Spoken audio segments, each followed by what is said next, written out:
अस्सलामुअलैकुम व्यूअर। आज मैं जिस बीमारी के बारे में बात कर रहा हूँ वो है वार्ड्स।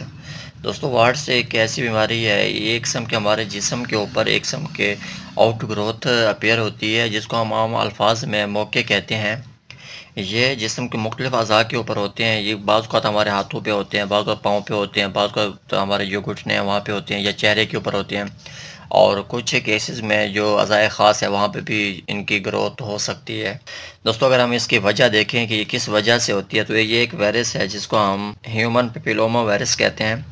ये उसकी वजह से होती है और ये मोस्टली जो होती है वो इस वजह से होती है, जो हमारा स्किन का सरफेस है, अगर वहाँ पे किसी भी किस्म का कट लग जाए तो उस कट की वजह से ये हमारे जिस्म में एंटर हो सकता है और कई महीने लेता है, उसके बाद ये अपीयर होता है। दोस्तों, अगर हम इसकी टाइप्स की बात करें, मुख्तलिफ टाइप्स हैं। कुछ जो वार्ड्स हैं या मोके हैं वो हमारे हाथों के ऊपर होते हैं, कुछ हमारे चेहरे के ऊपर होते हैं और कुछ हमारे पाँव के ऊपर होते हैं और मोस्टली जो हमारी एड़ियाँ हैं वहाँ पे होती हैं। और सबसे जो तकलीफ़दा होता है वो जो वही होते हैं जो पाँव के ऊपर होते हैं। मरीज़ को चलने में एक दुश्वारी होती है, वो जब चलता है उसको ऐसे महसूस होता है जैसे उसे पेन या नीडल या कह सकते हैं या सुइयाँ कह सकते हैं वो चुभ रही हों। अगर इसकी हम अलामात की बात करें, दिखने में ऐसे महसूस होता है कि आउट ग्रोथ होता है, उसके ऊपर एक रेड स्पॉट्स वगैरह होती हैं। बाज़ औक़ात सिंगल भी हो सकता है या बाज़ औक़ात ये गुच्छे की शक्ल भी हो सकते हैं, क्लस्टर फॉर्म में भी हो सकते हैं। कुछ वार्ड्स मेल या फीमेल के जो अज़ाए ख़ास है वहाँ पे भी ज़ाहिर हो सकते हैं। दोस्तों, अगर हम इसके ट्रीटमेंट की बात करें, मुख्तलिफ़ ट्रीटमेंट अप्लाई की जाती हैं। कुछ अगर हम होम की बात करें, मुख्तलिफ़ उसमें मेडिसिन अप्लाई की जाती है और मोस्टली जो अप्लाई की जाती है उसमें मोस्टली सैलिसिलिक एसिड होता है। इस मेडिसिन के लिए कई हफ़्ते हमें ज़रूरत होती है एक मुकम्मल तौर पे उस बीमारी से छुटकारा पाने के लिए। एक तरीका है फ्रीजिंग। इसमें होता ये है कि जो डॉक्टर है वो नाइट्रोजन इस्तेमाल करता है, फ्लूइड फॉर्म में नाइट्रोजन होती है, वो इस वार्ड को फ्रीज़ कर लेता है। वार्ड को फ्रीज़ करने के बाद वो जो वार्ड्स है वो हमारे जिस्म से उतर जाती है, ऐसे जैसे कोई छील उतर जाए। और वो इस प्रोसेस को कई बार कर सकता है ताकि उस वार्ड से मुकम्मल निजात मिल जाए। दोस्तों, कुछ वार्ड्स ऐसे होते हैं जिनको काफ़ी ट्रीटमेंट के बाद भी वो ख़त्म नहीं होते, तो उनके लिए ये इम्यूनिटी को स्ट्रॉन्ग किया जाता है ताकि इम्यूनिटी इस काबिल हो कि उस वायरस से लड़ सके और उस मरीज़ को इस वार्ड से छुटकारा मिल सके।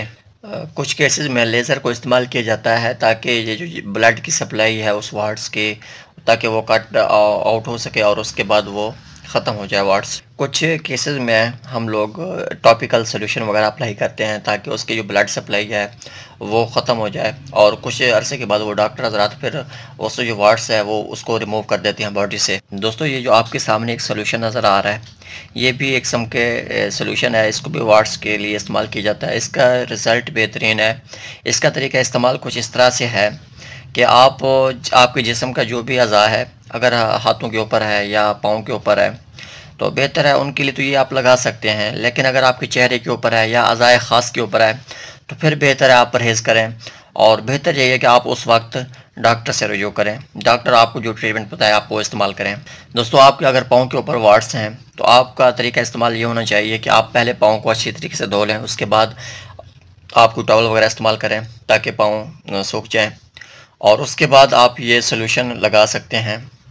आप दिन में एक बार लगा दें और बेहतर है आप रात के वक्त लगाएं ताकि सुबह आप फिर पाँव वगैरह को धो लें। दोस्तों, आपको ये इल्म होना चाहिए कि ये उस एरिया को ऐसे समझ लें कि जला देता है, लेकिन आप जो नॉर्मल स्किन है अगर आप वहाँ पे इसको अप्लाई करेंगे तो आपको नॉर्मल जो स्किन है उसको नुकसान दे सकती है। दोस्तों, मोस्टली तौर पे आप अगर रेगुलरली इस्तेमाल कर रहे हैं तो तकरीबन 10 से 15 दिन के अंदर अंदर आप बिल्कुल फिट हो जाएंगे। वो वार्ड्स जो हैं वो ख़त्म हो जाएंगी आपके जिस्म से। लेकिन अगर वो ठीक नहीं हो रहा तो आपको कई हफ्ते लग सकते हैं एक मुकम्मल ट्रीटमेंट से। दोस्तों, आपका वार्ड या ब्लू फ्लेम या इससे रिलेटेड कोई भी सवाल है आप कमेंट कर सकते हैं। आपको अगर मेरी ये वीडियो अच्छी लगे तो काइंडली मेरी वीडियो को लाइक और शेयर कर दें, मेरे चैनल को सब्सक्राइब कर दें। शुक्रिया, अल्लाह हाफ़िज़।